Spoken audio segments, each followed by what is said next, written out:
Les experts peuvent souffler. La tapisserie de Bayeux est arrivée à Londres pour y être exposée. Il s'agit d'un prêt historique. La tapisserie est d'une grande fragilité. Cette œuvre du XIe siècle décrit sur 70 mètres de long la conquête de l'Angleterre par Guillaume le Conquérant en 1066. Nous allons comprendre l'enjeu de ce prêt avec Antoine Mariotti. Bonjour Antoine. Bonjour. Alors c'était pas une mince affaire tout d'abord de déplacer une telle œuvre jusqu'à Londres.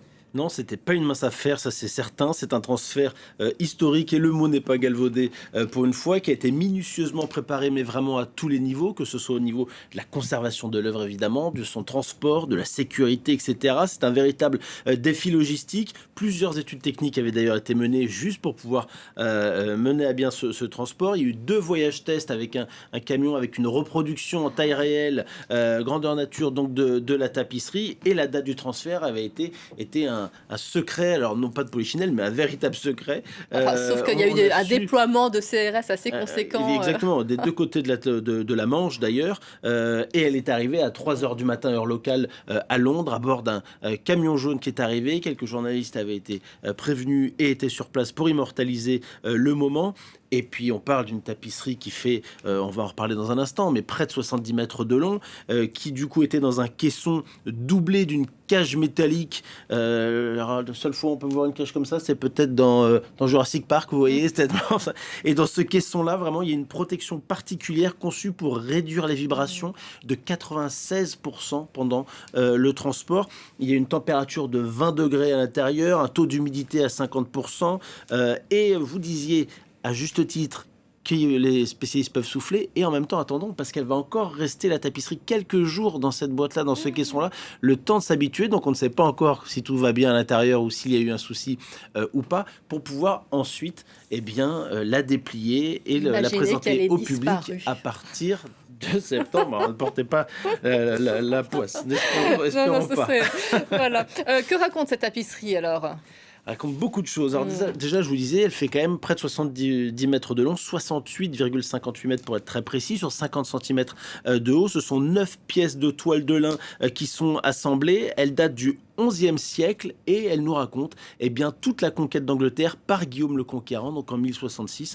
On en parle parfois d'ailleurs comme du premier reportage de guerre finalement, parce que c'est la première transcription en images d'un épisode clé comme ça de l'histoire, en tout cas du nord-ouest de l'Europe. Donc vous avez 58 scènes, vous voyez, sur cette broderie, 626 personnages, dont seulement 6 femmes. La parité, c'était quand même pas tellement à la mode à l'époque. Il y a 37 édifices, dont le Mont-Saint-Michel d'ailleurs, et c'est 11 ans après cette conquête d'Angleterre, donc en 1077, que l'évêque Odon, si vous voulez tout savoir, voulait décorer la cathédrale de Bayeux qui venait d'être construite. L'évêque Odon, c'était le demi-frère de Guillaume le Conquérant, et donc qui a passé cette commande. Et alors là, il y a une petite, non pas polémique, une bataille de chapelle, disons.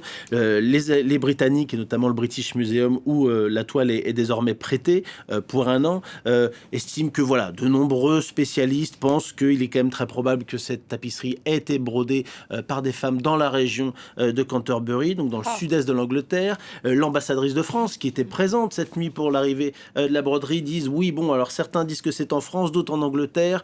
En tout cas, la vérité, c'est qu'on ne sait pas, et c'est vrai qu'on n'a pas de certitude, mais elle insiste pour nous dire que voilà, c'est une histoire qui est longue et qu'on est plutôt là pour écrire la suite. Et c'est vrai qu'on a quand même plutôt dépassé ces batailles de chapelle et que c'est plutôt un effort commun. Oui, aujourd'hui on était émerveillés. Alors pourquoi ce prêt si exceptionnel aujourd'hui? Il y a une volonté politique derrière cela. Oui, avec un calendrier pas anodin. Il y a quelques jours, on a célébré en quelque sorte, on a plutôt pleuré Commémorer. pour d'autres, commémoré les 10 ans du Brexit, le vote des Britanniques qui sortaient de l'Union européenne.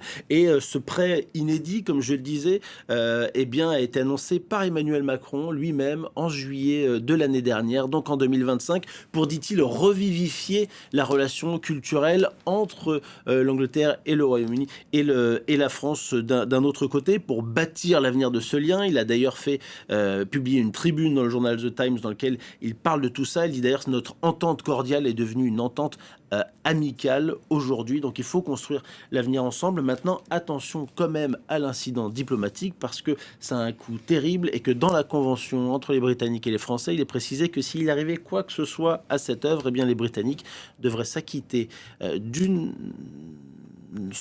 coquette somme de 918 millions d'euros. Voilà de quoi Ça remplacerait pas cette œuvre incroyable. Merci beaucoup, Antoine.